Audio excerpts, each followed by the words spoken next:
Baik, kita lanjutkan. Eh, Dividen kali ini adalah share dividen ya, share dividen. Oke. Nah, terakhir ini adalah share dividen ya dan lumayan panjang nih ya. Oke, kita akan bahas. Aturan mainnya ketika nanti ada pembagian share dividen gitu ya. Jadi nanti dividen itu adalah pengembalian dari total aset pada dasarnya. Nah, ada property dividen, ada cash dividen, ada liquidating dividen.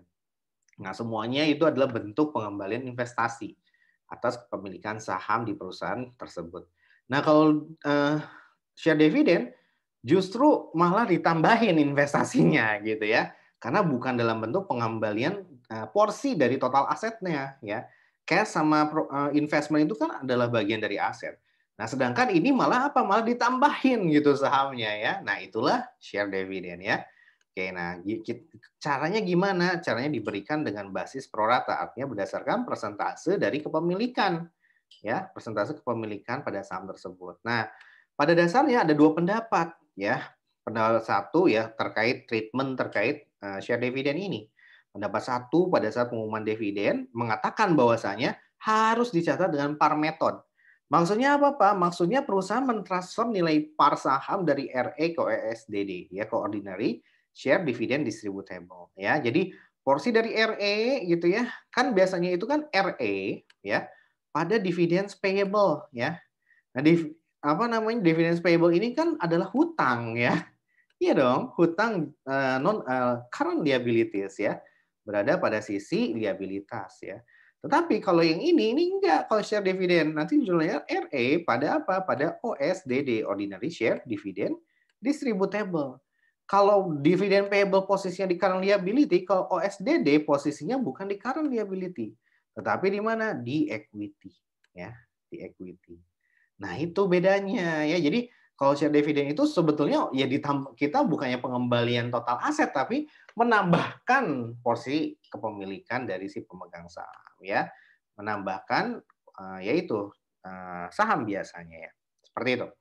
Nah, kemudian ada dua treatment. Nah, dicatatnya OSDD tadi adalah dengan apa? Dengan menggunakan par value ya. Jadi nilai apa namanya? Nilai RE yang dibagikan itu berbasis nilai par gitu ya. Kalau nilai parnya cuma 100 ya udah berarti SDD yang dibagikannya berapa gitu. Misalkan mau dibagikan 1000 lembar gitu ya. Ya berarti 1000 dikali 100 gitu ya. Nah, kayak gitu ya. Kemudian yang kedua adalah pendapat kedua adalah seperti apa? Pendapat kedua adalah dibagi dua, jadi nggak semuanya par method ya, par value method. Jadi ada dua, dividen saham kecil dan dividen saham besar. Saham kecil itu sampai dengan 25%, saham besar di atas 20 sampai 25% ya. Jadi kalau saham kecil itu misalkan ya 10% kepemilikannya, nah kalau saham besar misalkan 26% gitu ya. Nah kalau saham kecil OSDD tadi dicatatnya berbasis fair value dari si sahamnya ya. Jadi misalkan par value-nya adalah 100 gitu ya. Market value-nya adalah berapa market value-nya? Market value-nya 300 gitu ya. Nah, nanti inilah yang masuk ke RE gitu ya. RE-nya di apa namanya? Dicatat dengan basis fair value dari market value dari si saham yang dibagikan ya. Misalkan saham yang dibagikan adalah 1000 gitu ya. Ya udah berarti tinggal 1000 dikali 300. Gitu maksudnya ya. Kalau fair value method berbasis market value dari saham, kalau par value method berbasis 1000 ini dikali dengan par value-nya 100, gitu ya.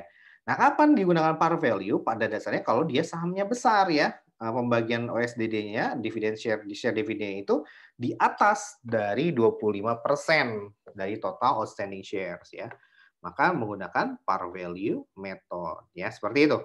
Nah, jadi ada dua pendapat. Pendapat yang pertama, semuanya memakai par value. Mau 25, mau di bawah 25, mau di atas, semuanya pakai par value. Tapi pendapat kedua, enggak semua pakai par value. Yang di atas 25 saja yang menggunakan par value. Yang di bawah 25 menggunakan market value. Nah, kalau gitu ada dua perbedaan pendapat di antara para ulama akuntansi. Ya.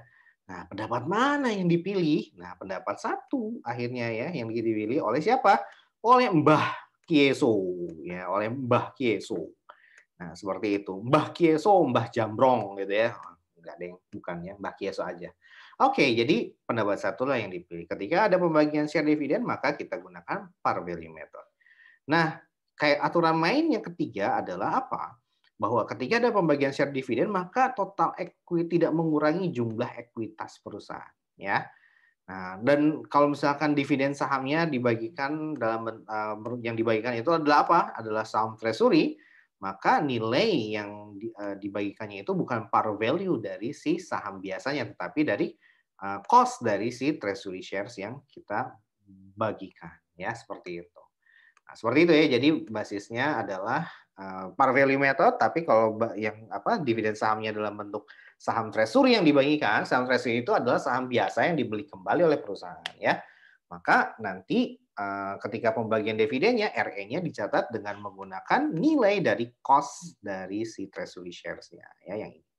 Oke, kita langsung saja ya. PT Ayo contohnya pada 26 Mei PT Ayo mengumumkan pembagian dividen saham kepada pemegang saham biasa sebesar 10%.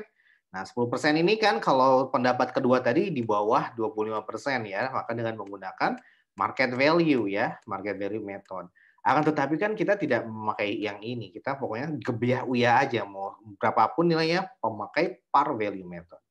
Oke, sehingga 10% ini it is abaikan saja ya, nggak usah, maksudnya tidak usah bingung apakah par atau market value. Pokoknya mau berapapun persentasenya yang dibagikan, kita menggunakan par value method. Begitu kata Babang Kieso ya.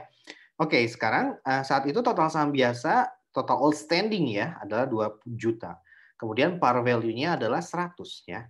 Harga saham, harga pasar saham PT Ayo pada saat pengumuman adalah 500 ya. Nah, seperti ini. Nah, pembagian dilakukan pada tanggal 24 Juni ya. Jadi pada tanggal 26 ini par value-nya adalah 100, kemudian market value-nya adalah 500. Yang dipakai yang mana? Yang dipakai kata Om Kieso adalah yang 100. Oke? Nah, gimana jurnalnya? Gampang. Jurnalnya tinggal 10% dikali 2 juta dikali dengan 100 ya. Nah, seperti ini ya. Jadi RE pada USDD 10% yang porsi saham dividen saham yang dibagikan. Kemudian 2 juta ini total outstanding shares-nya dikali dengan par value-nya 100 ya. Dapatlah 20 juta. Nah, pencatatan as always no entry. Nah, pada saat pembagian pembayaran dividen 24 Juni. Oke, nah di sini tinggal OSDD pada share capital ordinary. Nah, seperti ini ya. Jadi share capital ordinary-nya bukan seolah-olah sih diterbitkan ya, ditaruh di kredit. Nah, oke, itu saja mengenai share dividen. Mudah bukan? Semoga bisa bermanfaat.